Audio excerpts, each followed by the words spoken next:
Hello, gamers!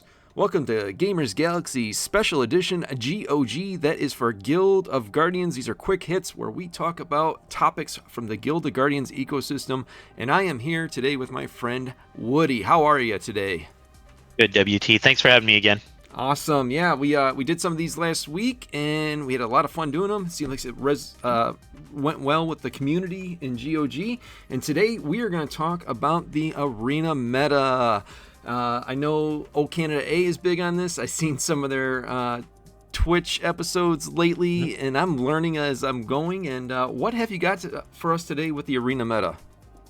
Well, it's a never shifting thing, right? So there's never going to be a set arena meta, and I think lately it's been an interesting time because we're used to getting smoked by Durizda Mm-hmm. all the time, and it seems like the top players have figured that out. And once the top players figure it out, everyone else starts to kind of learn from them as they get destroyed by them.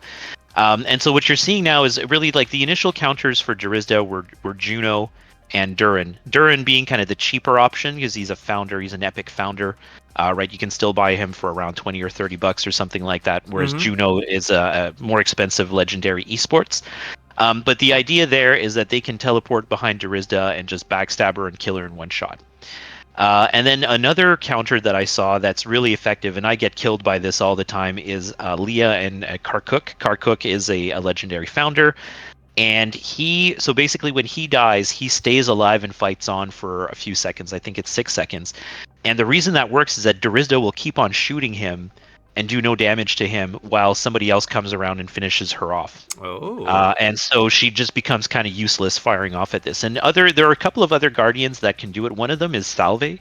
Mm-hmm. He's a Gen 1 that hasn't really hit the game yet. Like you can buy him on the secondary market, but we haven't seen his banner in game.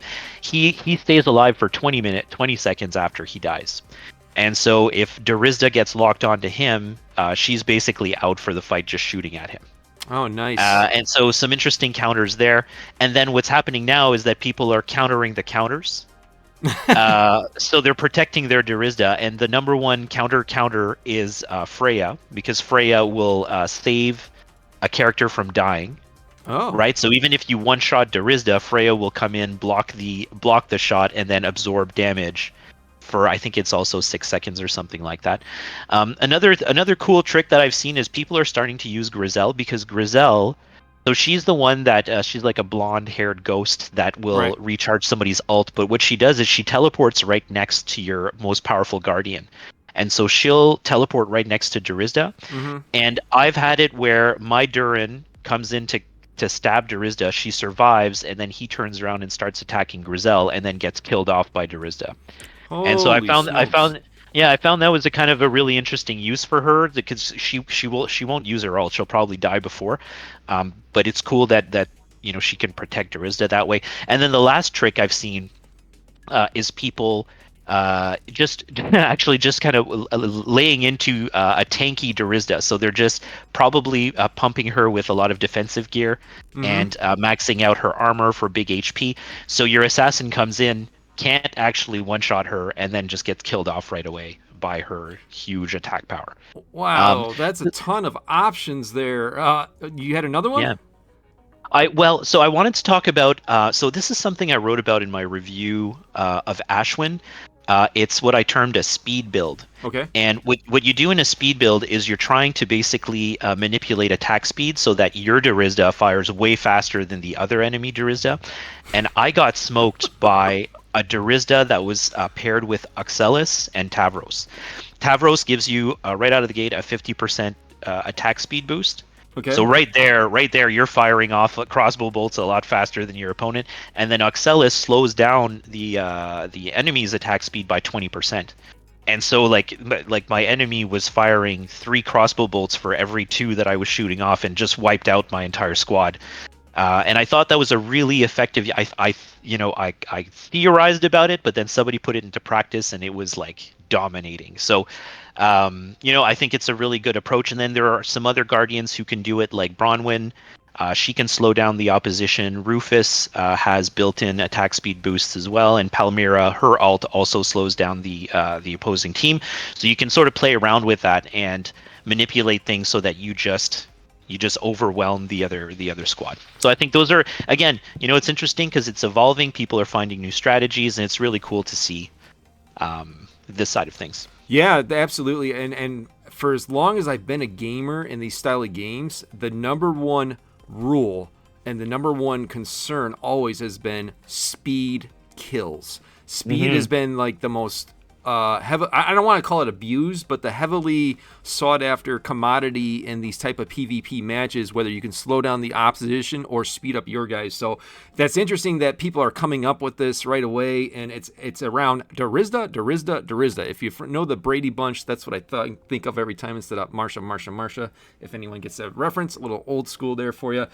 But there is, you mentioned all these counters and counters to counters. I didn't even know about these, but I've been recently watching Toadman Sam and Tomahawk on their Twitch channel for Guild of Guardians.